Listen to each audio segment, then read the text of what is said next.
اب یہ دیکھیے کہ اس دو چادروں کے نیچے کوئی بنیان، کوئی سلوکا، کوئی انڈر ویئر، کوئی لیگنگ، کوئی ساکھ ساتھ نہیں پہن سکتے. پہنیں گے تو دم بھی دیں گے، اتاریں گے.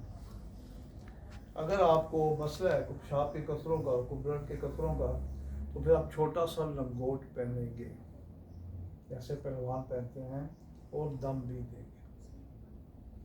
آپ کو کوئی سانس کی پرابلم ہے، الرجی ہے، آپ کا ماسک لازمی ہے، تو ماسک پہنیں گے اور دم بھی دیں گے. اس کی معافی نہیں ہوگی، بیماری کی صورت میں بھی معافی نہیں ہوگی.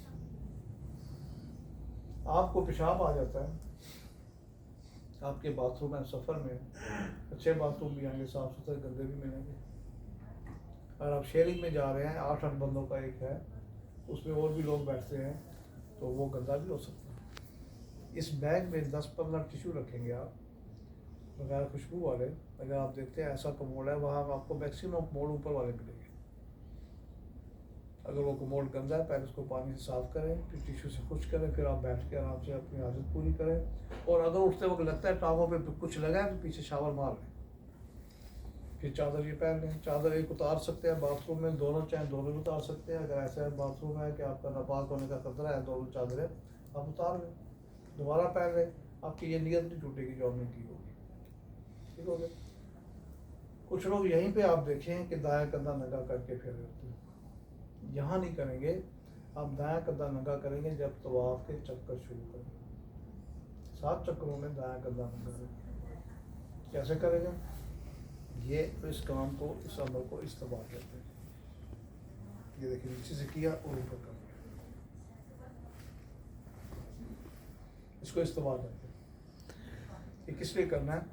کہ یہ آپ نے پہلے 3 چکروں میں رمل کرنا ہے. رمل کیا ہے؟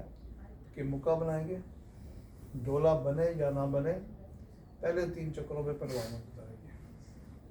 اسپیڈ آپ کی پیدل والی ہوگی، ایکشن آپ کا بھاگنے والا اور پہلوانوں والا ہوگا. اور یہ حضور صلی اللہ علیہ وسلم کی سنت ہے. پہلے 3 چکروں میں رمل کرنا، آخری 4 میں نہ کرنا.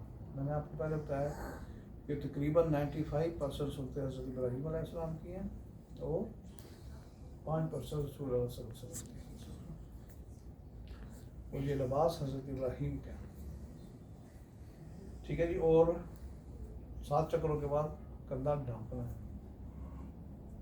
حضور کے زمانے میں صلی اللہ علیہ وسلم کافروں نے مشہور کر دیا کہ جو بندہ مسلمان ہو رہا ہے وہ کمزور ہو گیا، بیمار ہو گیا، اس کی صحت ٹھیک نہیں، غریب ہو گئے، تو وہاں بیٹھ کے کافر دیکھا کرتے تھے. تو حضور کو پتہ چلا، انہوں نے کہا ان کافروں کو دکھائیں، استوا کریں، مکہ بنائیں، یہ دکھائیں. کو بتایا کہ یہ صحت دیکھے ہماری، اور ہم کبھی بھی کافروں سے ڈرنے والے نہیں ہیں، اور اللہ کی گھر سے قوت ایمانی لینے آ گئی. آج کل یہ مس ہو رہا ہے، لوگ بھول جاتے ہیں، ٹریننگ نہیں ہے، پتہ نہیں چلتا، بھول بھی جاتے ہیں کہ ہمیں سنتیں پوری کرنی ہے، چاہے قیامت تک ہمیں پتہ ہو اس کا نتیجہ کیا نکل رہا ہے. کیونکہ اب تو وہاں آپ کو کوئی نہیں دیکھے گا کافر، اب تو نہیں وہاں بیٹھے.